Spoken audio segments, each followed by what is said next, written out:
Raise your weapons. Spin your cylinders. Aim. Cock your hammers. This was a $1 million survival game. There was one bullet in each gun. The moment the light comes on, they'll fire. Several contestants fell. At that moment, the host noticed that Mike hadn't fired. He ordered Mike to fire a shot, otherwise he would be killed. What the fuck are you doing? Pull the trigger! I'm going to count to 3. Shoot! 2. Mike wanted to quit the game, but once the match started, there was no turning back. The players who had bet on Mike berated him, telling him to follow the rules. Soon the second round began. This time, each player was given 2 bullets. They cocked their guns and took aim once more.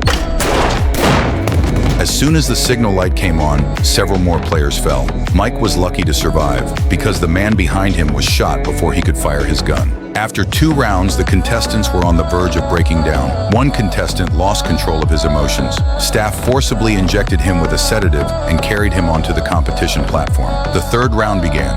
This time, each player was given 3 bullets. The chance of being hit had risen to 1 in 2. By now, the tension had vanished from Mike's face. The signal light flashed, and more players fell. Only 5 players remained on the field. To ramp up the excitement, the host changed the rules of the game. There were 5 balls on the table, 3 white ones and 2 black ones. The players who drew the black balls would face off in the final showdown. Unfortunately, Mike was chosen. The 2 contestants stood face to face. They each had 3 bullets in their guns. To everyone's surprise, both guns were empty. Since there was no winner, the game continued. 1 more bullet was added to each gun. Once again, they aimed their guns at each other's heads. The tension in the room reached a fever pitch. When the bulb lights up, you shoot.